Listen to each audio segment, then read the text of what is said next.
మతం మనకు చాలా చిన్న వయసు నుండి దైవం అనే భావనను, దైవాన్ని నమ్మడం అనే భావనను కలుగజేస్తుంది. అది మంచిదే. అయితే మనం మరణించేంత వరకు ఆ జ్ఞానం మన అనుభూతిలోనికి రాదు. And that is the problem with religion. Actualization, the realization is missing. అదే మతంతో సమస్య. సాక్షాత్కార అనుభూతి ఉండదు. మతాల్లో ఏకేశ్వరోపాసన, బహుదేవత ఆరాధన కూడా ఉంది. హిందూ మతం ఒక్కటే బహుశా బహుదేవత ఆరాధనను కలిగి ఉంది. బహుదేవత ఆరాధన ద్వారా ప్రకృతి యొక్క విస్తృత శక్తులపైన విశ్వాసం కలిగి ఉండటం. వేదకాలం నాటి, ఉపనిషత్తుల కాలం నాటి ఋషులు, యోగులు ప్రతి దానిని, అన్నింటినీ ఆరాధించారు. Anything and everything.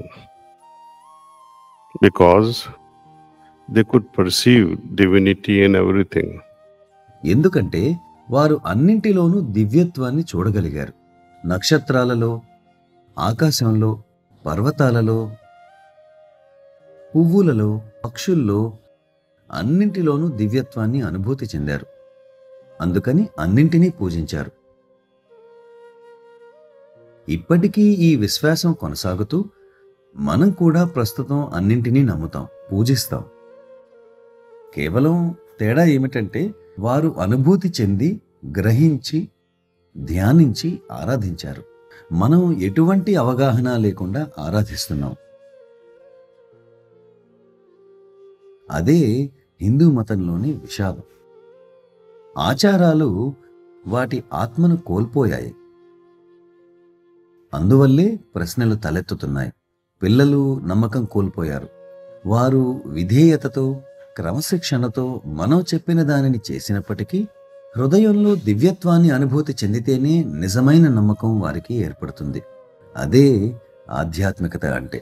ఆధ్యాత్మికత అంటే ఏమిటనేది మతం ఎన్నటికీ అర్థం చేసుకోలేదు. Religion can never make one understand spirituality.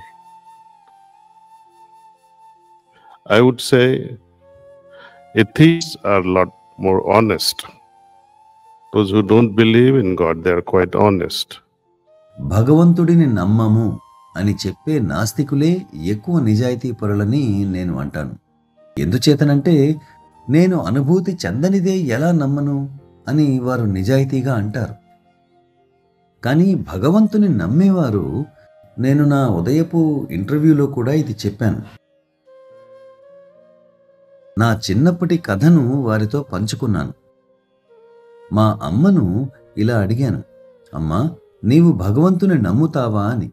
మా అమ్మ ఆశ్చర్యపడి, అటువంటి ప్రశ్న ఎందుకు అడుగుతున్నావు అని అంది. తరువాత తరచి అడిగితే, అవును, నేను భగవంతుడిని నమ్ముతున్నాను అంది. ఎందుకు అని అడగగా, మా అమ్మ నాకు నేర్పింది, నా తల్లి నన్ను నమ్మమని చెప్పింది. మన పురాణాలు, మన ధర్మం అన్నీ దాని గురించే మాట్లాడతాయి కనుక అని అన్నది. కానీ అమ్మ, నీ సంగతి ఏమిటి అని అడిగితే ఆమె నవ్వి తన పని తాను చేసుకుంటూ ఉంది, సమాధానం చెప్పకుండా. She smiles and goes on to her own work. No answers. Today also most of us do believe. ఈ రోజుల్లో కూడా మనలో చాలా మంది అనుభూతి అనే ఆధారం లేకుండా నమ్ముతున్నాం. దేని గురించి అయినా అనుభవం లేని జ్ఞానం శూన్యం. అది అనవసరమైన బరువు. As a crocodiles also lived in Ganges. మొసళ్ళు కూడా గంగా నదిలో నివసిస్తాయి. అవి అటువంటి పవిత్రమైన దానిలో ఉన్నప్పటికీ స్వచ్ఛత గురించి వాటికి అవగాహన లేదు. You may be living and rubbing the shoulders with Lord Krishna himself. నీవు శ్రీకృష్ణ భగవానుడితో సన్నిహితంగా ఉండి ఉండవచ్చు, కానీ ఆయన పవిత్రత నిన్ను తాకి ఉండకపోవచ్చు. ఆ పవిత్రత యొక్క పరిమళాన్ని కూడా నీవు తెలుసుకోలేకపోవచ్చు. మీ అజ్ఞానపు మనసులతో మీరు ఎంత మేరకు అవగాహన చేసుకోగలరు? మీలో మహాభారతం చదివిన వారిలో ఎంతమంది ఇతరుల దివ్యత్వం శ్రీకృష్ణ భగవానుని దివ్యత్వం చేత ప్రభావితం అయిందని తెలుసుకున్నారు? ఏ ఒక్కరూ ఉండరు. ఆయన తన విశ్వరూపాన్ని తన సన్నిహిత మిత్రుడైన అర్జునునికి చూపినప్పటికీ ఆయనను తిరిగి తన మామూలు రూపానికి వచ్చేయమని అర్జునుడు ప్రార్థించాడు. అందువల్ల అతడు కూడా ఒక విధంగా ఆ విశ్వరూపాన్ని అవగాహన చేసుకోవడం ద్వారా లబ్ధి పొందలేకపోయాడు.